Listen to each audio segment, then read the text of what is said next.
A lot of people assume that being social is difficult, but honestly, it's not as hard as it seems. What really helps is learning a few mindset shifts and simple habits that make connecting with others feel totally natural. In this video, I'll walk you through how to move past shyness, interact with ease, and actually start enjoying social situations more than you ever thought possible. For many, socializing feels daunting, especially when there's pressure to do everything right. But here's the thing, connecting with others isn't about being impressive or flawless. It's really about being authentic, and that begins with the way you view yourself and your interactions. One of the biggest roadblocks to feeling confident socially is anxiety. And it's more than just being nervous. It's the worry that you'll be judged or won't measure up. The good news is that anxiety can be reframed. Instead of worrying about how you're being perceived, try focusing on the experience itself. It's a chance to connect, to share, and to discover something new. Believe it or not, even people who seem totally at ease in social settings have moments of doubt. When you change the way you think about socializing, you interrupt the cycle of negative expectations. Rather than picturing an awkward moment, imagine things going well. What if the chat turns out to be interesting? What if you click with someone new? That mindset shift from fear to curiosity can transform social situations into opportunities instead of stressors.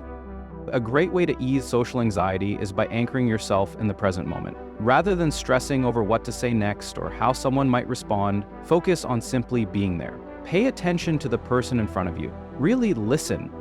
When you're present, you stop overanalyzing and start experiencing the interaction as it happens. This lets you relax into the conversation instead of trying to control it. Now let's talk about body language. It's one of your most powerful tools when interacting with others. And the best part? You can control it. Your posture and expressions often say more than your words. And the way you carry yourself can either invite people in or push them away. A few small adjustments can completely change how you're perceived in social situations. Let's start with your posture. Standing tall with your shoulders back makes you look confident and engaged. If you're slouched or have your arms crossed, it might seem like you're disinterested or closed off. So, whether you're standing or sitting, keep your body open and relaxed, leaning slightly toward the person you're speaking with, uncrossing your arms, and maintaining an upright posture all signal that you're approachable and interested.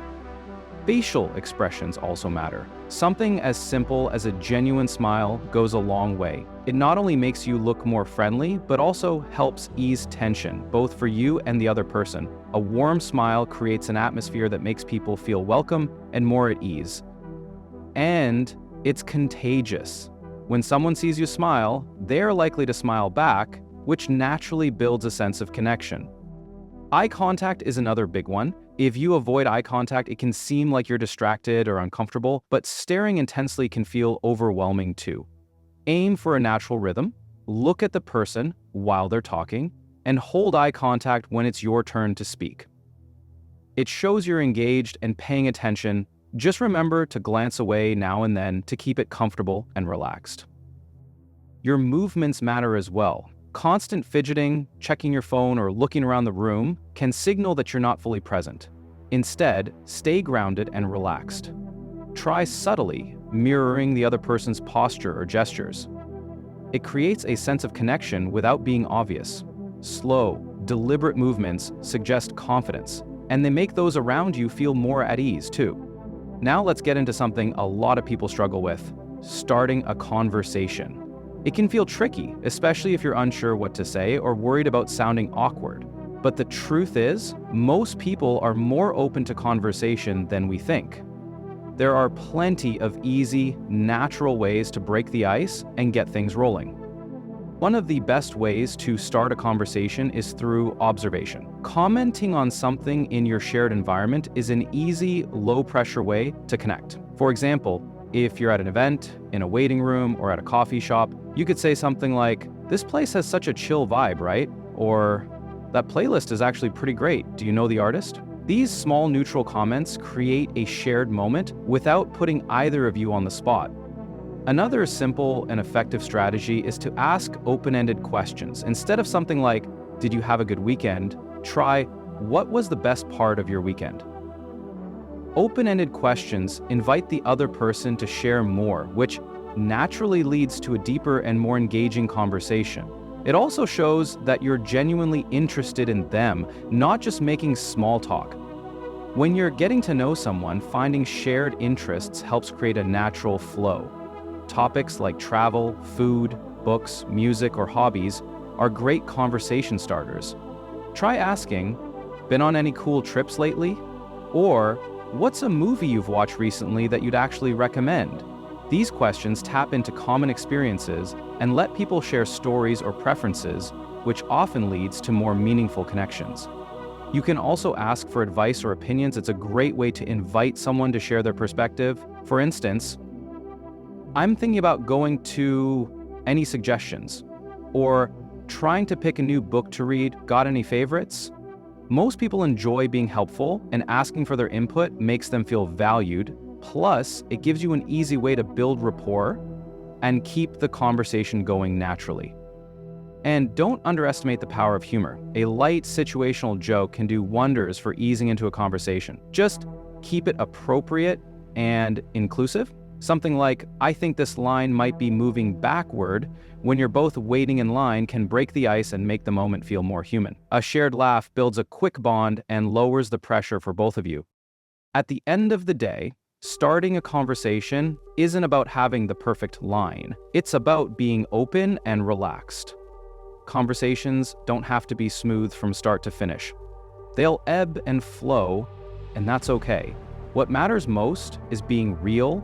When you show up with curiosity and sincerity, the other person is more likely to respond in kind.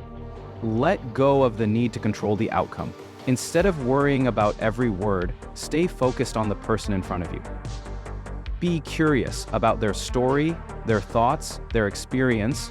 You don't need to be witty or impressive, just present.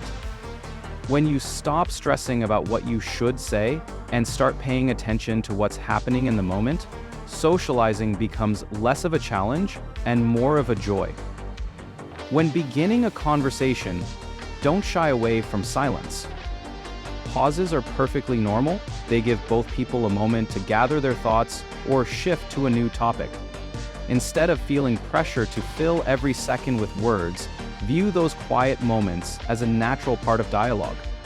You can always use them to ask a follow-up question or mention something interesting about your surroundings to keep things moving smoothly. One of the biggest keys to meaningful conversations is truly listening. While we often focus on crafting our next response, it's active listening that really deepens connection. People want to feel understood, and that doesn't just mean hearing what they say, but genuinely valuing their thoughts and emotions. Being a good listener creates trust and shows the other person they matter. Start by giving the person your full attention. Put distractions aside, like your phone or TV, and be mentally present. When you're fully focused, your body language naturally aligns. You'll lean in slightly, nod, and maintain eye contact, all of which communicate genuine interest. Distraction, on the other hand, can make you seem detached or indifferent. Another aspect of active listening is reflecting back what you hear. You don't need to jump in with solutions right away. Instead, you can paraphrase or summarize what's been said. If someone shares a tough work experience, a thoughtful response might be, "That sounds like a lot to juggle. How are you coping?" Responses like this show you're absorbing their words and care enough to understand their situation.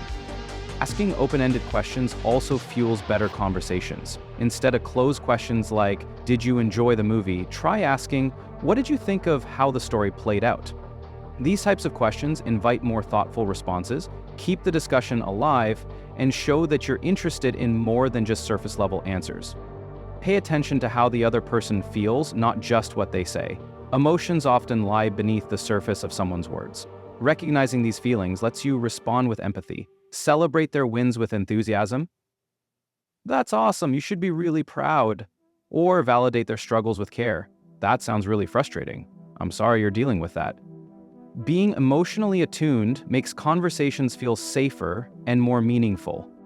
Active listening isn't about getting everything right, it's about being present and showing you care. By tuning in fully and responding with kindness, you naturally strengthen your relationships and create deeper, more rewarding connections. Growing a social circle doesn't have to feel intimidating or exhausting. With the right mindset, meeting new people and building real friendships becomes far more manageable and even fun.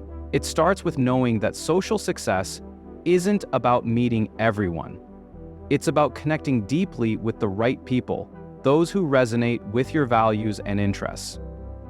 A good way to expand your social life is by putting yourself in the right places. That could be a fitness class, a creative workshop, a local event, or volunteering for a cause you care about.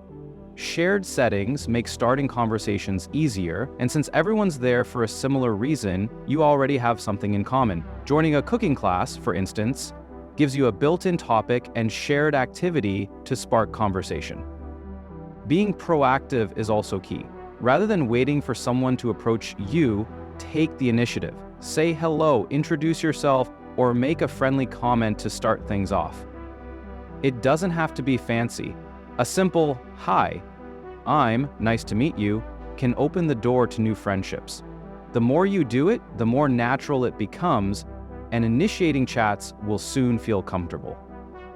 Consistency matters too. Real friendships take time to grow, and staying in touch plays a big role. Even a short follow-up message, like "It was great chatting the other day, want to grab a coffee sometime?" can turn a casual exchange into a meaningful connection.